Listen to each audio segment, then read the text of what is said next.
Welcome to today's discussion on application of multimedia for teaching and learning purposes. What we will be discussing in today's lecture is how we can use multimedia to better teach as well as to better learn. We should understand that if we use multimedia for teaching, we can convey such things which are otherwise very difficult to convey. Suppose we are using only a board and chalk, then it will be difficult for us to show some animations, to show some videos and other things. But once you bring in videos, animations, colors and other things, the multimedia is coming into the picture.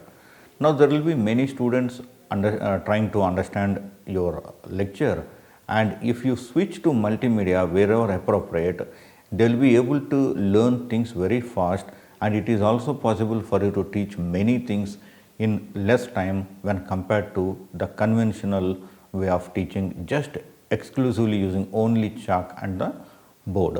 From the student perspective also, multimedia role is very important because they will feel the subject when you use multimedia.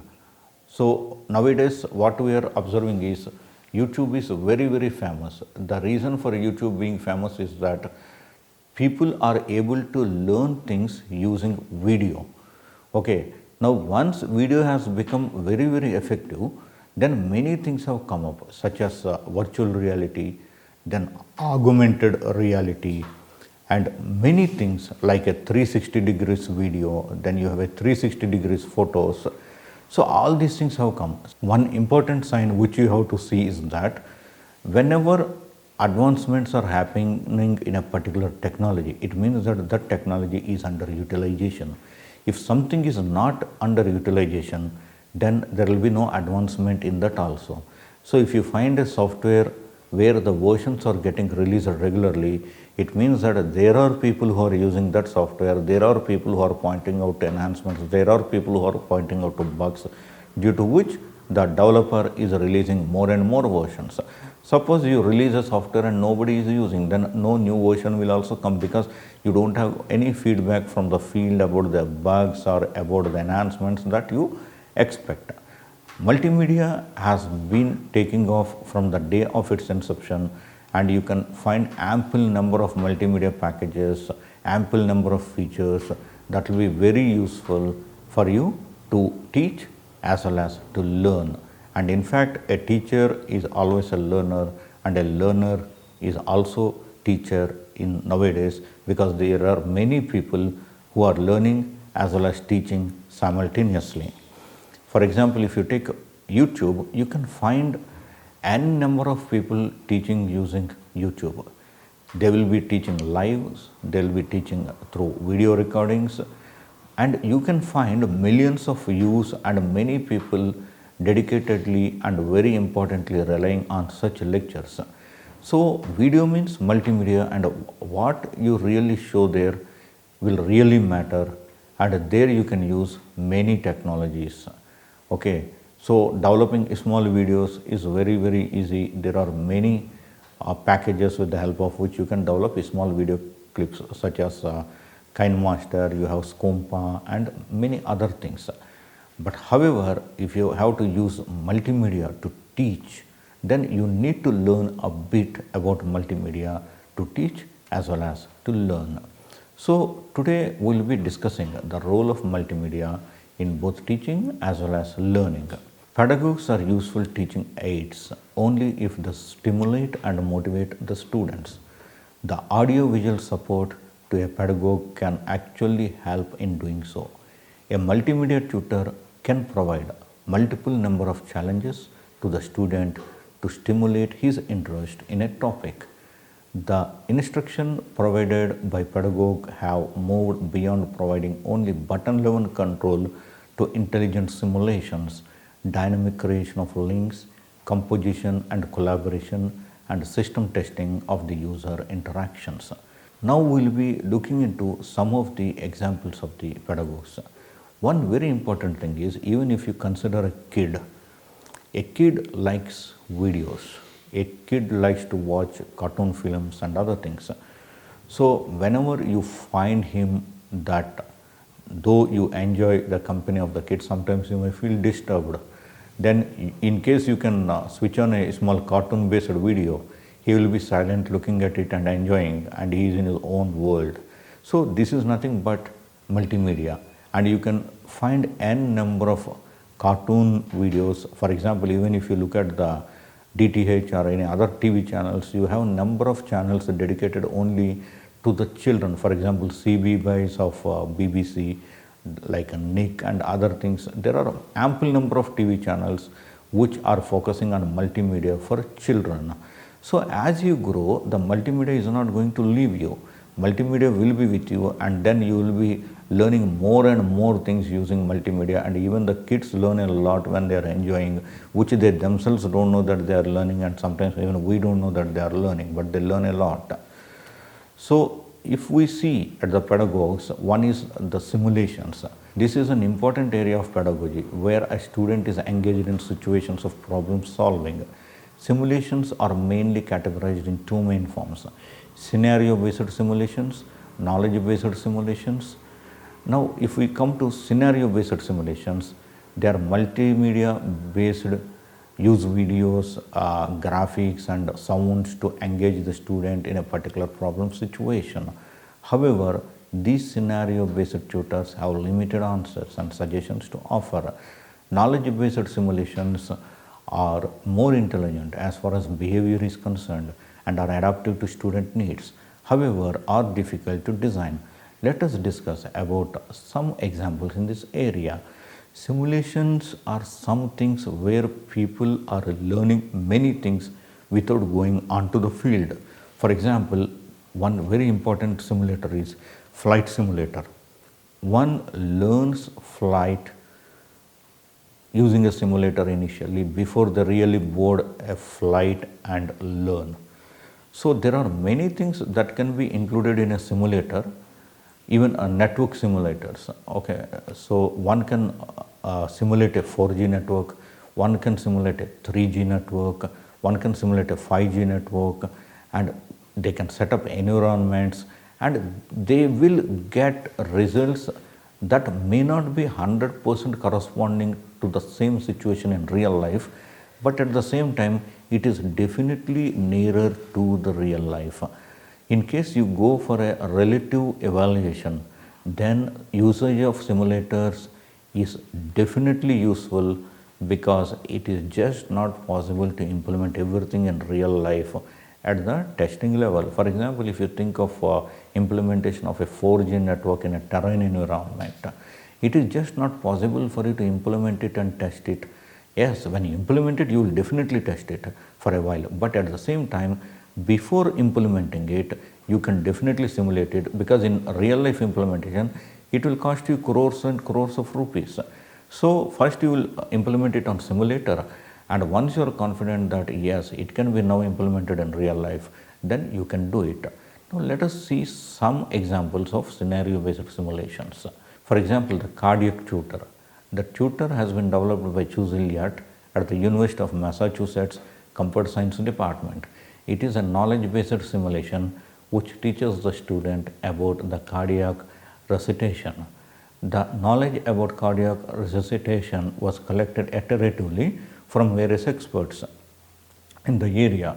This tutor has been designed to present a graphical view of an emergency patient. The goal for the student is to save the patient. The tutor also provides clues to the students. These clues can be spoken advice, emergency from sounds, graphical indications such as electrocardiogram, which we call in short ECG, trace, blood pressure and vital signs. So providing a sort of real life operative situations where mistake cost is nothing but a really bad score. So the tutor is very useful, because in real life, if you commit a mistake, there may be a loss of life. So under such circumstances, reliable tutors play a major role, because you can not only learn but also definitely take the advice. For example, where there can be no expert, where there are no experts, tutors play a very, very big role. Now another one is the multimedia composition. A composition created by a student on multimedia platform requires lot many activities to perform. These activities may include aspects like creation of text, drawings or digitized pictures, and organization, that is marking and classifying the items, access of documents which involve searching of patterns and indexing or filtering certain types of items, communication, which helps in basically sharing the work and ideas. The skills required to create and use multimedia will become essential in near future. Today many platforms are available for the development of multimedia communications even for an inexperienced student. These developments can be done either at a standalone station or through distributed networks. So even expert systems, for example, you must have heard about artificial intelligence. There is one field called expert systems which can be treated as part of artificial intelligence. In expert systems, what you have is that you have the advice of an expert which is not static and automatic, but it is dynamic in nature, that based on your problem the expert gives you advice, but in reality you do not have any expert sitting in real life, but that is an expert software or expert system that is developed using the expertise of an expert. For example, let me say when you are driving a car you had some problem, so you invoke the expert system in your laptop or mobile phone. They will ask you a few questions, and as you answer them they will pinpoint the problem and they will get the problem solved by you itself. This is an expert system. Otherwise what you will do, you will just call some mechanic nearby who will come, who will test, and then who will rectify the problem, and then he will charge you something. Here also there are charges because you have to buy the software and you need to have a device. But the issue is that while you are traveling, suppose you have a problem, there you don't have a mechanic nearby. Even if you have an on-demand calls, it will take a while for the person to reach, and then your charges may be more. So expert systems play a major role, and also expert systems are indispensable because, for example, there may be some experts whom you can't replace in life. You may not be able to think that a particular expert is having expertise more than the expertise of a person who is really recognized an expert. For example, a Nobel Prize winner in some field. So if you can really develop an expert system of such a person, then it will be very useful for many generations who will be doing research in the same areas. So it is always possible to develop multimedia which will also develop expert systems, but of course this is not a project that needs to be done by you because these projects take long time. So when even a student develops a multimedia, it's going to help a lot even to other students. A well-connected multimedia interface allows integration of several media forms for a particular piece of information. Several media presentations such as text, process descriptions or graphics about a single topic can be combined. Now let's have a look at some multimedia and explanatory systems. The multimedia systems also show a very important property, that is they adapt their responses to the student needs. So providing explanation to various situations which have been put for the pedagogue to solve, these types of systems will become commonplace in the near future. In explanatory systems, the students who are using it can select the media for displaying the information. A typical example in such a category is the explanation planner. This system is developed at the University of Massachusetts. This planner responds to the queries of the students in real time. On the basis of a student's query, this tutor selects the appropriate text and graphical information. The students may end up seeing several media from on a topic depending on the queries.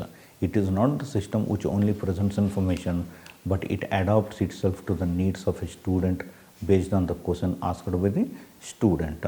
So explanatory systems are very much centric to the students, that you ask a question, the multimedia explanatory system explains and solves your question. The advantages of this type of planner over a normal hypertext based presentations are that the students can themselves choose the media to display information. Some of the types of information which is present is animation, text and graphics. For example, even nowadays when you are working on internet, in case you want to download something or want to open something, you get an option whether you want to do a HTML download or you want to do a text download. So the document will be HTML based or a text based. So like that, even in the case of explanatory systems, you may get a prompt whether you would like to have a multimedia based or a text based. Suppose you said text based, then it is easy that it just runs on your computer. You can open it in a Microsoft Word or a Notepad or any other software. Suppose you select to have an explanation that involves graphics, then if you are running it directly on the internet, you may not be needing any additional software. But in case you want to plan to download and run it later, then you may be needing some software in case there are some proprietary plugins that are used in that particular video. So there you get a choice what type of explanatory system you want. A piece of information can be reused for answering different questions as the objects are defined in the form of a shared base of information. Capabilities of having natural links still exist. Another example in this category is microcosm system. This system, however, uses a different approach. The system provides explicit and implicit links through hypertext. These links are maintained in a database which is separate from the document. So in this database, newer links for a user can be defined and maintained. In this system, explicit links are used for defining relationships between two multimedia objects. Implicit links are utilized for creation of runtime links which result in presentation of information in a way desired by the user. Then this is also a major technological challenge for developers, because a person who is developing multimedia should also have some idea about the subject, otherwise they will not be able to develop meaningful multimedia. Alternatively, there needs to be some domain expert sitting with them who will be guiding them through the development. And of course, one needs to be recognized that not every multimedia developer will have all types of expertise, but at the same time there may be very good multimedia developers who do not have some touch with the subject. Under such circumstances, an expert in the subject who can be called a domain expert should be with the multimedia developer and tell his ideas and keep on guiding and checking what has been developed to develop really meaningful multimedia. So today, if you want to use the potential of multimedia technology and wants to use it in day-to-day life of the students, then we have to deal with some challenges, such as we have to move to a knowledge-based multimedia systems which will customize the presentations based on the curriculum or student or the situation they are responding to. In future, there will be trends of having network-based multimedia systems which will allow an application to reside at several sites. The people making these sites will be responsible for updating the information relating to the field of information they are holding. So having collaboration of work is one very important thing. More advanced authoring tools need to be developed which provide easy representation for implementing thinking pedagogues. Why use multimedia at all? After all, what use is multimedia in education? Of course, we have been discussing the importance of multimedia, how anything with multimedia is having edge over those things which do not have multimedia component. However, let's once again discuss some of the answers to these questions. So one is, you need to understand the capabilities and also limitations of the medium. Besides being a powerful tool for making presentations, multimedia offers unique advantages in the field of education. For instance, text alone simply does not allow students to get a feel of any of Shakespeare's plays. In teaching biology, an instructor cannot make a killer whale come alive in a classroom. Multimedia enables us to provide a way by which learners can experience their subject in a viscerous manner. The key to providing this experience is having simultaneous graphic, video and audio rather than in a sequential manner. The appeal of multimedia learning is best illustrated by the popularity of the video games currently available in the market. Earlier also we discussed the importance of gaming. Hardly you can find any game without multimedia. Every game is having multimedia component. In case there is no multimedia component, most probably you cannot treat it as a game in case you are doing it through some electronic device. Otherwise, games on the real field are a bit different. But nowadays, even on the field games are having multimedia component because they are not only streamed, but also you will have people who are cheering the players and other things, which is again part of multimedia. So there are multimedia programs combining text, audio, video, and animated graphics in an easy to use fashion. Moreover, under conditions of chronic underfunding, multimedia can provide an enhanced or augmented learning experience at a low cost per unit. It is here that the power of multimedia can be unleashed to provide long-term benefit to everybody. Multimedia enables learning through exploration, discovery, and experience.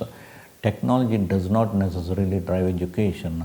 That role belongs to the learning needs of the students. With multimedia, the process of learning can become more goal-oriented, more participatory, flexible in time and space, unaffected by the distances, and tailored to individual learning styles and increase collaboration between teachers and students. Multimedia enables learning to become fun and friendly without fear of inadequacies or failure. There are several more advantages of multimedia. The pedagogical strength of multimedia is that it uses the natural information processing capabilities that we already possess as humans. Our eyes and ears, in conjunction with our brain, form a formidable system for transforming meaningless sense data into information. The old saying that a picture is worth 1,000 words often understates the case, especially with regard to moving images, as our eyes are highly adapted by evolution of detecting and interpreting movement. For example, a photograph of Ganges in Varanasi, apart from being aesthetically pleasing, can also contain a wealth of information relating to the culture, religion, geography, geology, climate, history, and economics of the area. All these are becoming possible only due to multimedia.